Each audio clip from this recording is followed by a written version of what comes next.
Olá, tudo bem? Boa noite. Estão me ouvindo?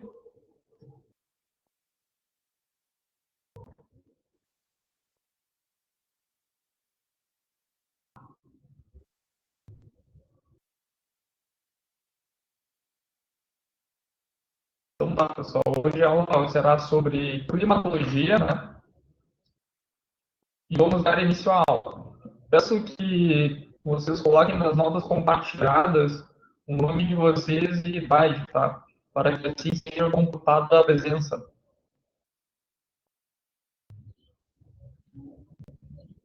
Então tá, vamos dar seguimento à aula.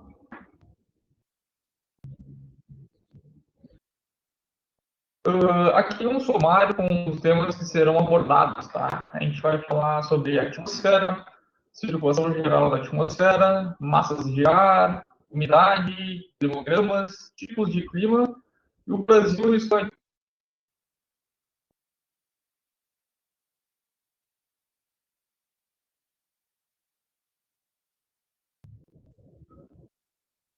Aqui tem uma pergunta para vocês. Vocês sabem qual é a diferença entre clima e tempo?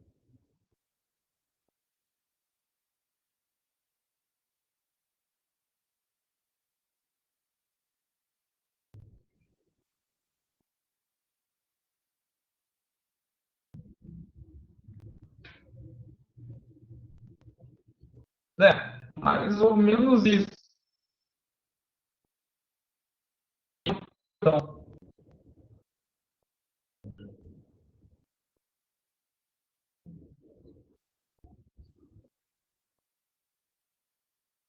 mais alguém além do Thiago sabe?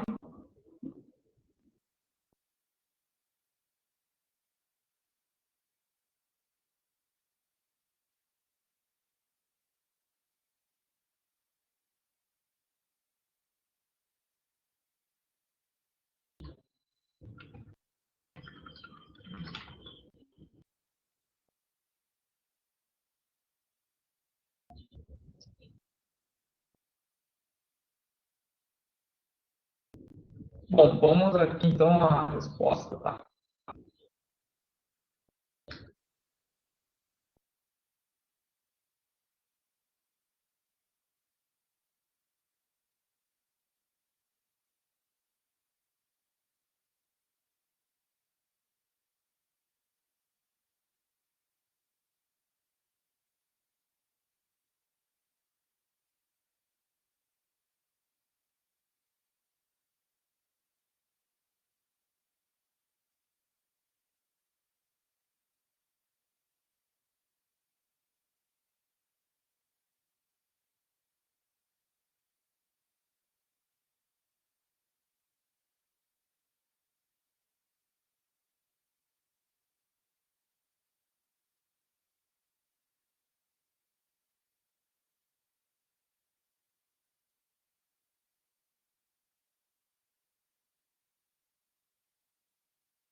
You are currently the only person in this conference.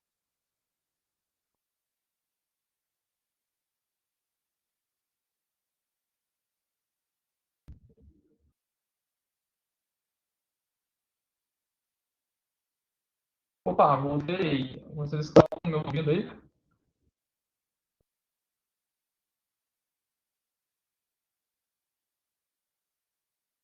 Ah, desculpa, que reiniciaram meu roteador e daí eu acabei. Ah, enfim, a resposta para a diferença entre as férias, ou seja, se está chovendo, se está tendo muito sol, se está nublado, se o tempo está seco, tá? Em um período curto tempo, ou seja, do dia, do mês, da semana. E agora, o clima, por outro lado, é uma coisa totalmente diferente, é um panorama mais prolongado, com os padrões do tempo, que é mais a ver com as características do local. Se o local é seco, como um deserto, se o local é úmido, como um igarapé, e assim por diante, entende? Então, o tempo é tudo que está acontecendo agora. Sol, chuva, né? O clima é alguma coisa já uma característica da região, como um clima tropical, um clima semiárido, um clima árido, né? E assim por diante. Então, assim, a nossa atmosfera, né, a camada gasosa que cobre o planeta, ele possui a seguinte composição: 78% é de nitrogênio, tá? 21% é de oxigênio. E o 1% que sobra são outros gases que estão perdidos pela atmosfera e por aí vai.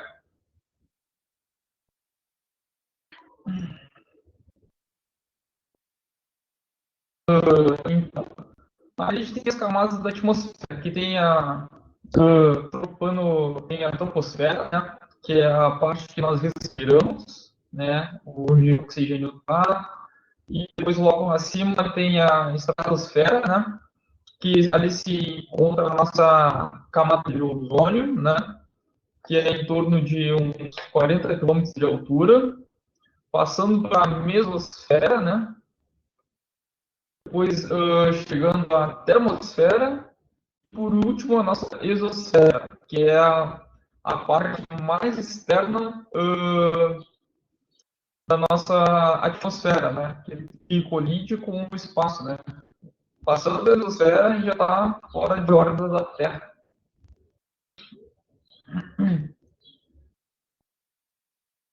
Chegando, então, assim, algumas características que a gente precisa saber sobre as partes da nossa atmosfera. Que seria, tipo, por exemplo, a troposfera, que é a camada mais baixa, como eu havia dito, né? E onde a temperatura diminui com a altitude, ou seja, quanto mais alto, mais frio, quanto mais baixo, mais quente, tá? E é onde a gente encontra 65% dos volumes dos gases da atmosfera e cerca de 80% da umidade, tá? E ali é onde que acontece o nosso tempo, ali é onde que acontece as chuvas, as geadas, onde neva, onde as correntes de ar circulam e tudo mais. E a estratosfera, né, a temperatura já começa a aumentar, tem um aumento, né, e o ar dessa camada ele é mais limpo, ele é claro, porque não tem vapor de água. E ali já tem a presença da nossa camada de ozônio, né? É uma camada do gás que fica em ozônio em volta do planeta e ajuda a preservar o calor dentro dele. Já na mesosfera, a temperatura volta a cair, né? Com a altitude. E depois passa para a termosfera, a temperatura aumenta com altitude, chegando a mais ou menos 1000 graus, né? Com 350 km de altura, devido às partículas de radiação, né? Que a radiação consegue chegar com mais intensidade nessa camada da nossa atmosfera, sendo assim um calor mais intenso, né? E nada para poder absorver.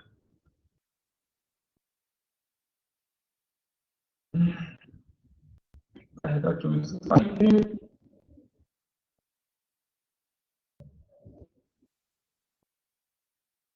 Está carregando.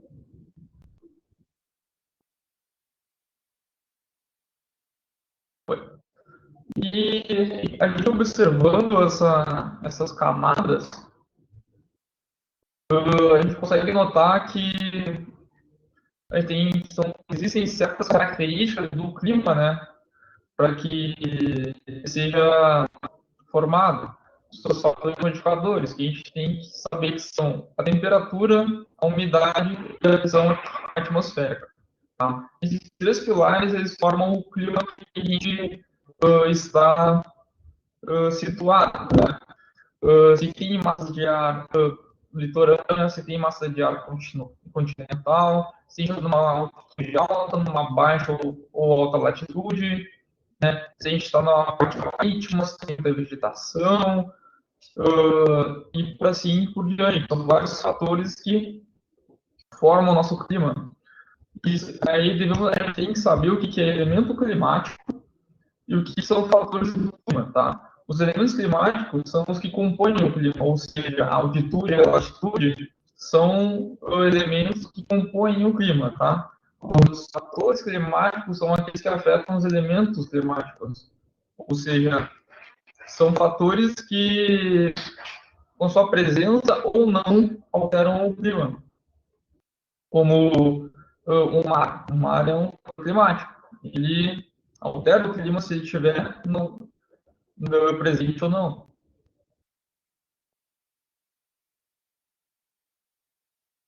Agora, nesse slide não está carregando para mim. A gente tem que saber algumas coisas, são algumas terminologias. O que é a temperatura? A temperatura é o estado térmico da atmosfera, ou seja, como ela se encontra no devido momento, tá? E a gente entende que a atmosfera é aquecida pela radiação solar, ou seja, o raio de sol bate na nossa atmosfera, ultrapassa as camadas até chegar no nosso planeta, né? Vai chegar na crosta terrestre.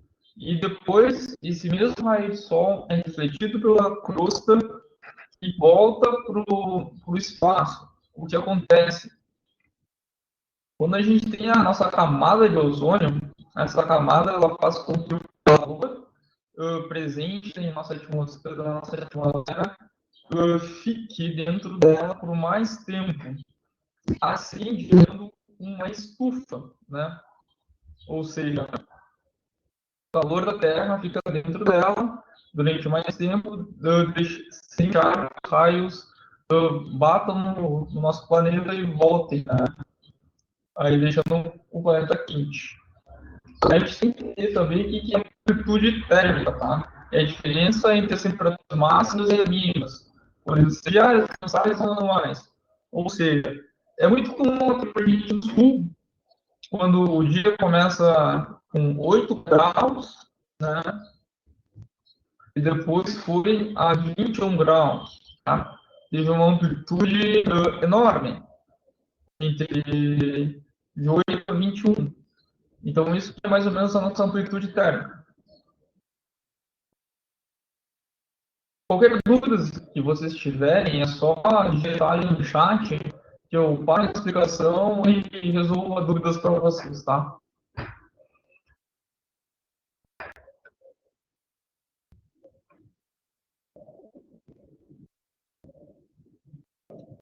Agora, outra nomenclatura que a gente tem que entender que é a média térmica, tá? A média térmica é a aritmética das temperaturas de um determinado dia, mês ou ano. Ou seja, a gente pega lá 5 graus mais 15 graus divididos por 2, né? Vai ter ali a média das temperaturas. Né? Nossa, bem tranquilo, tá? Depois tem que saber o que é o equador térmico, tá? É a linha dos pontos de máxima temperatura. Ela não coincide com o equador geográfico, porque da época do ano o Sol encontra-se se aquecendo mais no hemisfério do que o outro. Ou seja, quando a gente faz nosso movimento de translação em volta do Sol, às vezes o Sol está aqui mais enviando raios solares para mais um hemisfério do que o outro. Ou seja, o que isso quer dizer? Que quando a gente está no inverno, na América do Norte, está no verão, Quando a gente está na primavera, eles estão no outono, e assim por diante. Então, esse equador térmico ele é relativo à época do ano, em relação ao movimento que o planeta faz em torno do Sol. Né? É um movimento de translação, tá? Em torno do Sol, num percurso que faz ao formato de uma elipse, tá? Não é um círculo, isso cai muito no Enem, tá? Não é um círculo, é uma elipse. Que é uma forma côncava, né? E em algum momento o Sol, quer dizer, a Terra chega um pouco mais perto do Sol, que são nossos momentos que recebemos mais raios solares, maior intensidade, né? Porque a distância de viagem é menor, e assim, por consequência, a eletricidade.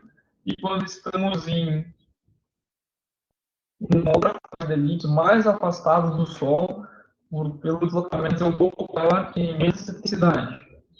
Tá?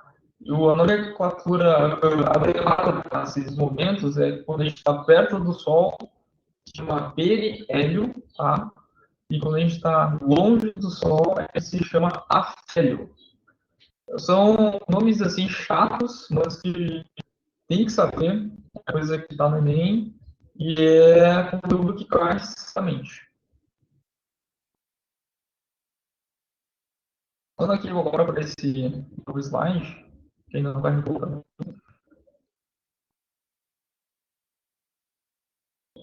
Aqui, está meio lento aqui na internet. Isso aqui no Dash vou explicando para vocês, tá? Um movimento de translação que a Terra faz em formato de elipse,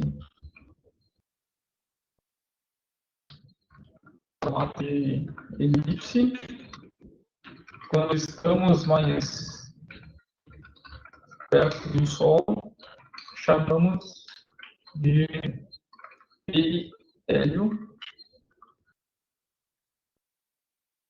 Quando estamos mais distantes, é denominado afélio. Anotem isso, tá? É muito importante. Depois, outras terminologias que a gente tem que saber quais são, é a latitude e a altitude. Tá? A latitude são as linhas que temos em volta do nosso globo, né? A latitude, a gente usa a linha do Equador, para ser mais específico.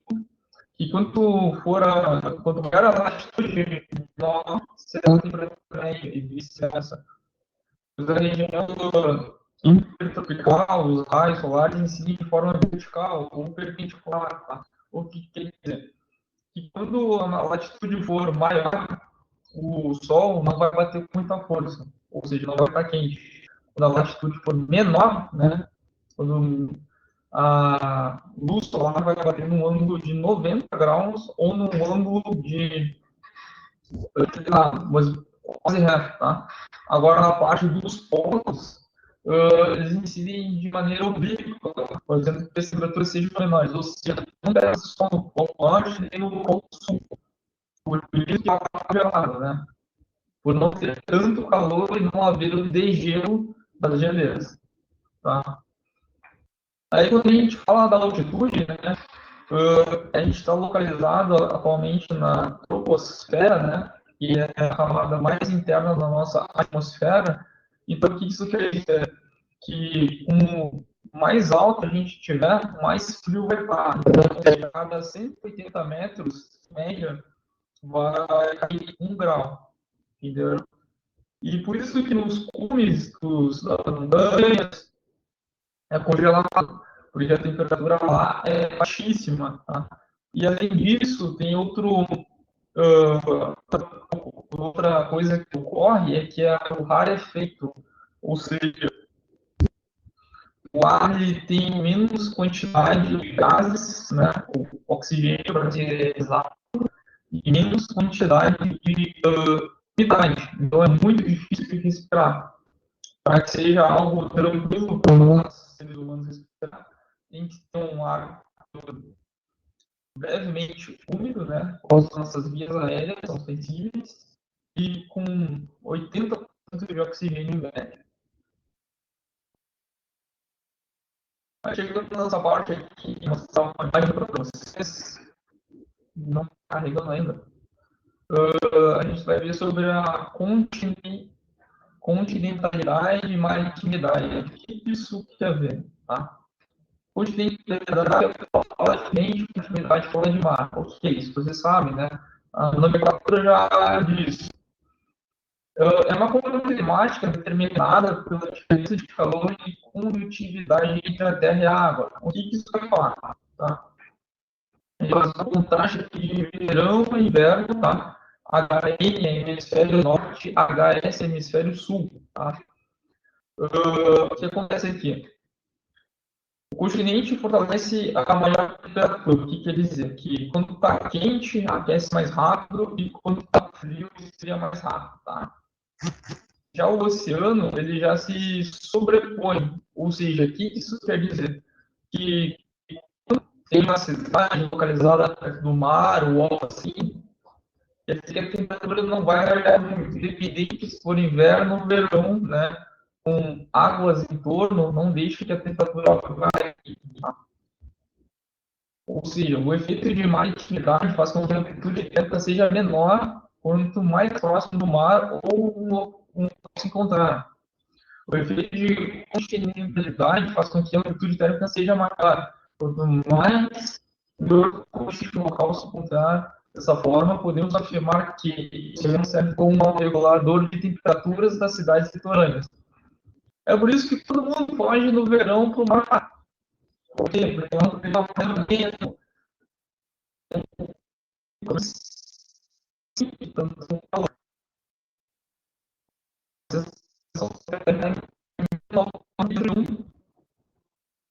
Que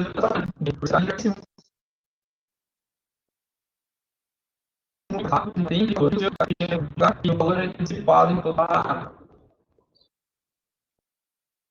Aqui nessa imagem ela deixa tudo bem mais fácil, tá?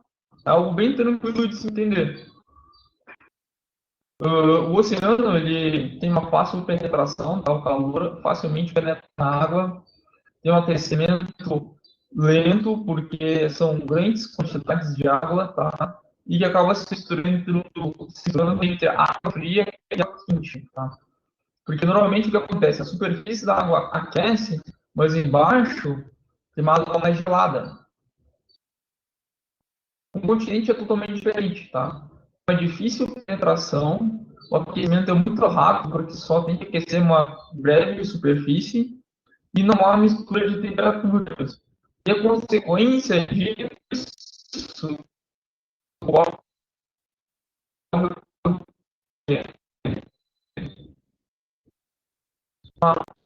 uma temperatura bem maior na parte do continente, né? O calor é muito enorme, tá? Diferente da região litorânea. E a variação não tem alta bem extrema. Aí a gente vai na parte sobre as correntes marítimas, tá? São correntes de água que se colocam no oceano, tá? Quase nas mesmas direções, como se fossem larguíssimos rios, ou seja, a corrente marítima é como se fosse um rio dentro do mar que tivesse sempre o mesmo caminho, tá? E esses rios dentro dos mares, eles sempre fazem o mesmo percurso. Eles são movidos pelo movimento de rotação da Terra e pelas correntes de ar. Então, faz com que as correntes se movam dentro da Terra. E assim, tendo as correntes marítimas, tá? E aqui embaixo a gente mostra como é que é o efeito de corrente de Humboldt, tá? Que fala que toda a corrente tem o mesmo curso. que é nas proximidades dos círculos polares, originam-se correntes marítimas frias que se deslocam na direção da zona intertropical, misturando-se com as águas dos mares quentes, elas se aquecem e retornam para as altas latitudes iniciando o ciclo. Ou seja, é sempre uma voltinha que ela fala.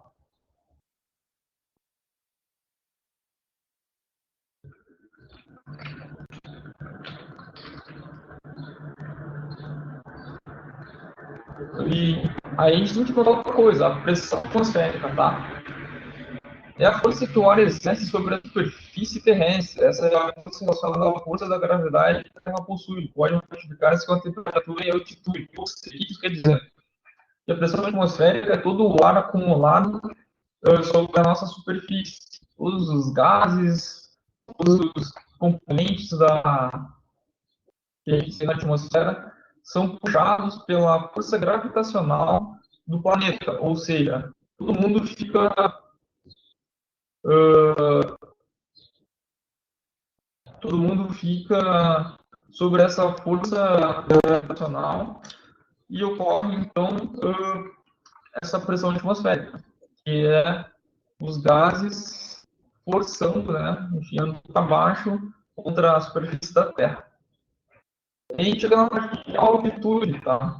O ar concentra se junto à superfície, principalmente em função da força gravitacional, ocasionando maior pressão, tá? O ar torna-se mais rarefeito em altitudes elevadas, ou seja, a menor concentração de gases e de umidade, o que reduz a retenção de calor, diminuindo assim a temperatura. O que isso quer dizer? Em lugares mais altos, a pressão atmosférica é menor, em lugares mais baixos, a pressão atmosférica é maior.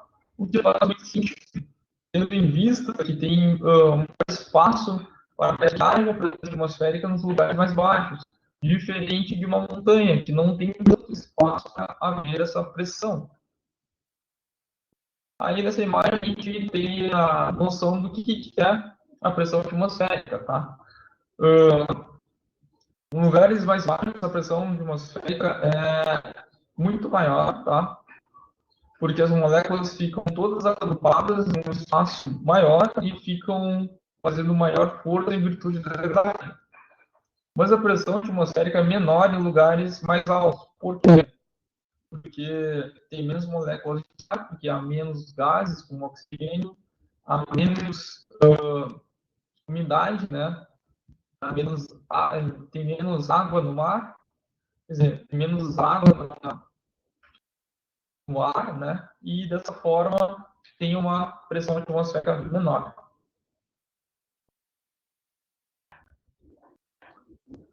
Aí a gente tem que saber algumas coisas de climatologia bem tranquilas, tá? A gente tem que saber se as massas de ar são grandes processos atmosféricos que se caracterizam ou se individualizam por suas qualidades de temperatura, pressão e umidade.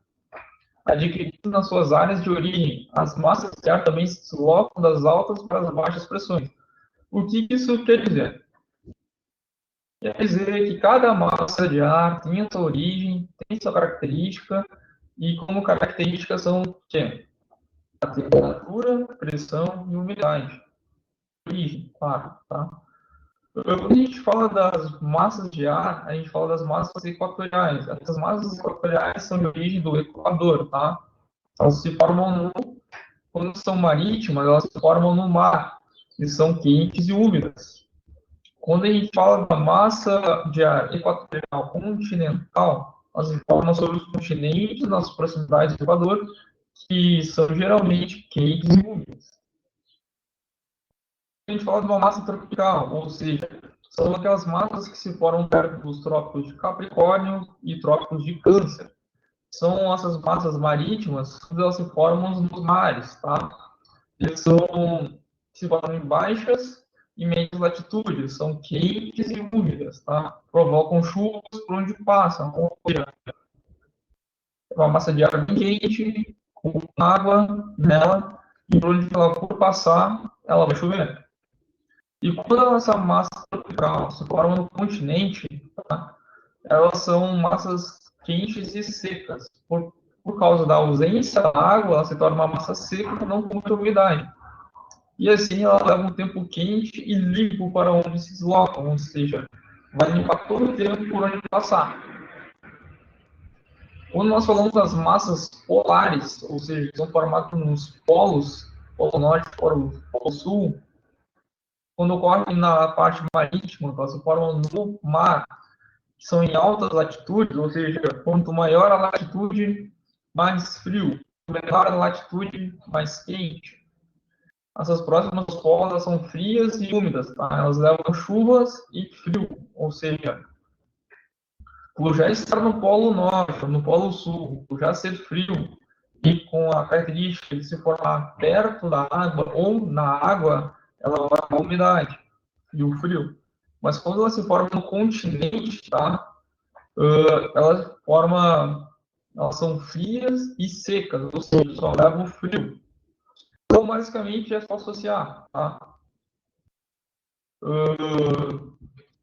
Quando se forma no mar, ela é quente ou fria, mas sempre com umidade. Ela se forma no continente, normalmente é quente ou fria, mas sempre seca. A única que tem a diferenciação são as equatoriais, ou seja, dependente se ela for no mar ou no continente, ela vai ser quente e úmida.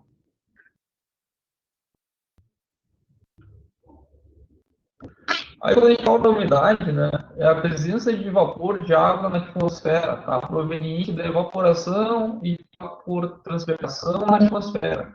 Varia de um lugar para o outro de acordo com a radiação solar recebida, ou seja, é o quanto de água que a gente tem no nosso ar, é o quanto de vapor de água que está presente no nosso ar, tá? E o que a gente tem que entender sobre isso, tá? Continentalidade e maritimidade, tá? Maior a maritimidade, maior a umidade. Maior continentalidade, menor a umidade. Ou seja, quanto mais próximo da água, úmido. Exemplo, Pelotas é uma cidade extremamente úmida. Por quê? Porque a gente está cercado de água. Agora, um lugar que é seco. Se a gente for para o sertão, é seco. Se a gente for para o centro-oeste, é seco. Tá? Aí a gente vê outra coisa também, a altitude, tá? O ar, dependendo da sua temperatura, possui a capacidade de conter mais ou menos vapor d'água. Esse fenômeno chamamos de capacidade higrométrica. Quanto maior for a altitude de um local, menor será a temperatura. E assim, menor será a umidade local. O que isso quer dizer? Quando o ar está quente, ele consegue ter mais umidade, porque mais água evapora, mais combustível. Quando a altitude está elevada, né, quando está numa montanha, não tem essa capacidade de calor, então não tem como evaporar água. Ou seja, a umidade acaba sendo baixíssima e, por consequência, a temperatura também. A gente tem que saber outras três nomenclaturas, que são umidade absoluta, tá? A quantidade de vapor de água contido em um determinado volume de ar. Umidade absoluta é a medida em gramas de vapor por metro cúbico de ar, ou seja, a gente tem que se pegar um determinado valor do ar, né? A gente vai acabar sabendo quanto de umidade absoluta, e eles são medidos em gramas, em grama por metro cúbico, tá? A umidade relativa é a relação entre a umidade absoluta do ar e sua capacidade higrométrica, ou seja, é a relação que a gente faz dividir a umidade absoluta do ar pela capacidade higrômetra, tá? Isso é uma relação entre o quanto o ar efetivamente possui de vapor e o máximo que ele pode conter. Então a gente está descobrindo valores como o quanto tem e o máximo que pode chegar. E o ponto de orvalho de saturação é a medida que a gente descobre quando que o ar tem a sua relatividade de umidade em 100%, tá? Que é a relação do vapor, ou seja, é quando fica aquela névoa, é quando fica aquela neblina, tá? É isso que acontece quando chega em 100% a umidade relativa do ar.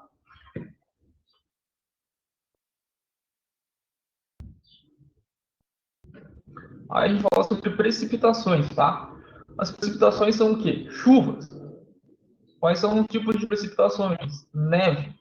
Neve é quando a água, né, cristaliza dentro da nuvem e cai. Aí é neve.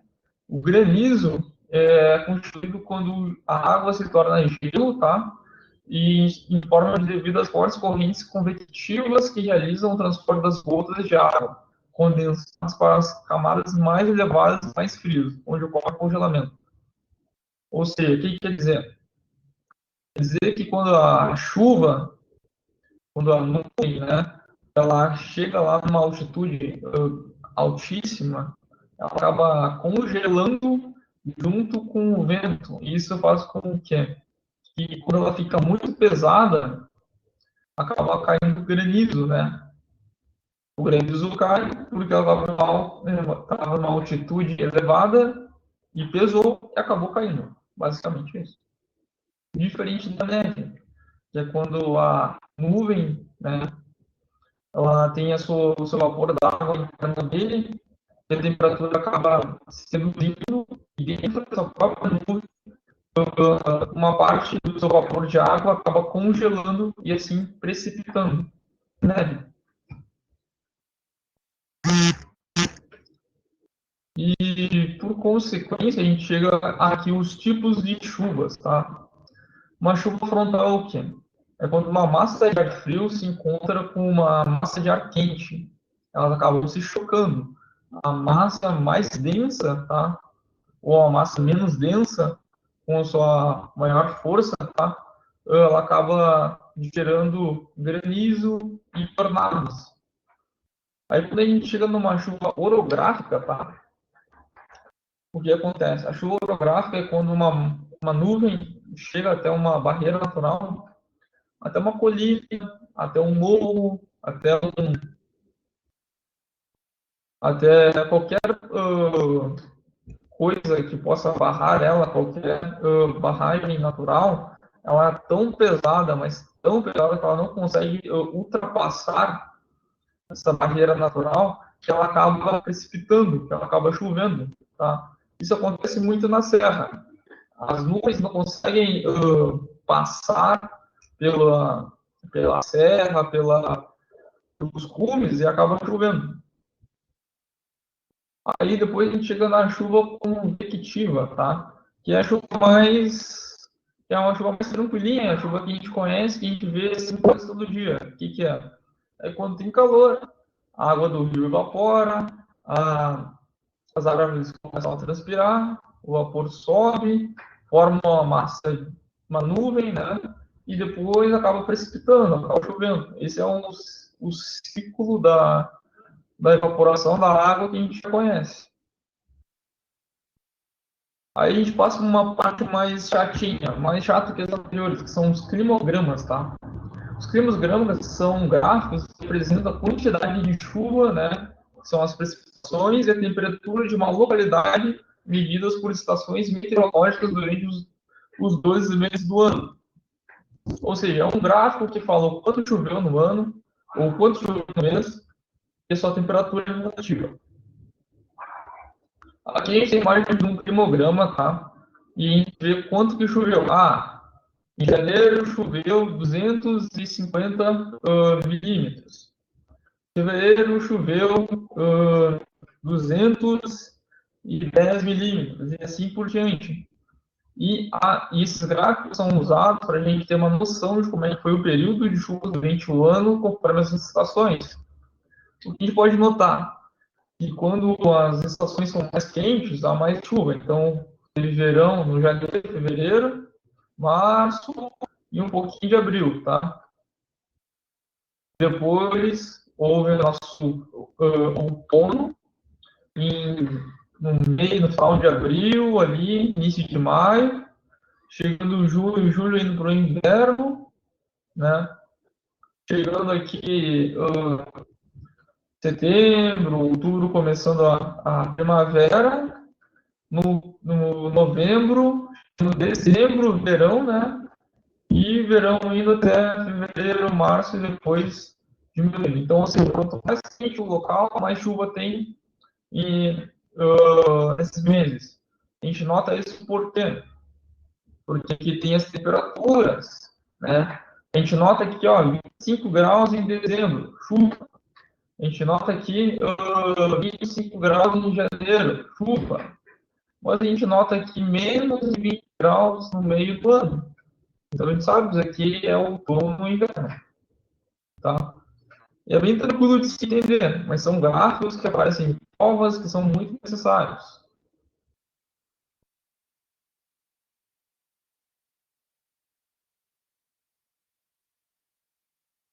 Agora o próximo slide aqui, que não está carregando. Tá. A gente tem que saber agora quais são os tipos de clima, tá? Os climas são variados, enormes, tá? Mas é bem tranquilo de entender. O que é um clima equatorial? O clima equatorial é o clima que está em baixas latitudes, né? Perto da linha do Equador, são climas quentes, tá? Que são dominados por quê? Por massas de ar quente, temperaturas elevadas, amplitudes térmicas muito pequenas. Ou seja, é sempre quente, tá?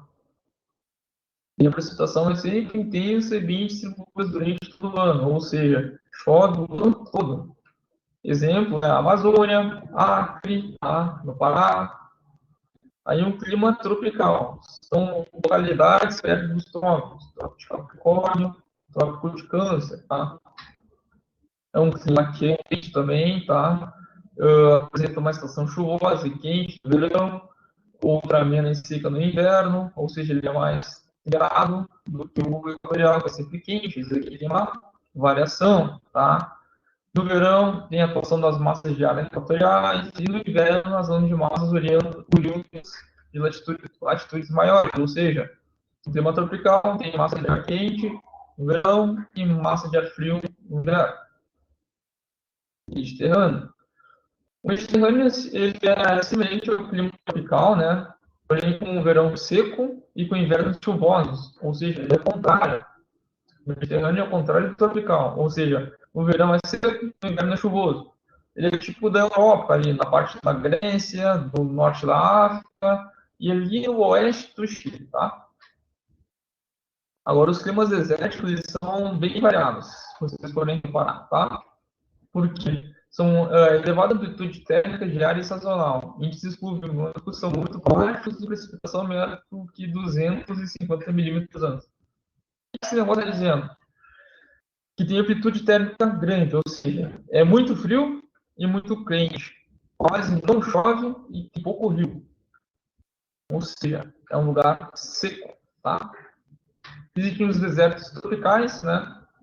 Que são concentrados nos trópicos de 15 e 35 graus, norte e sul, e o predomínio de anticiclones continentais, ou seja, quando tem alta pressão, quer dizer que é muito quente, tá?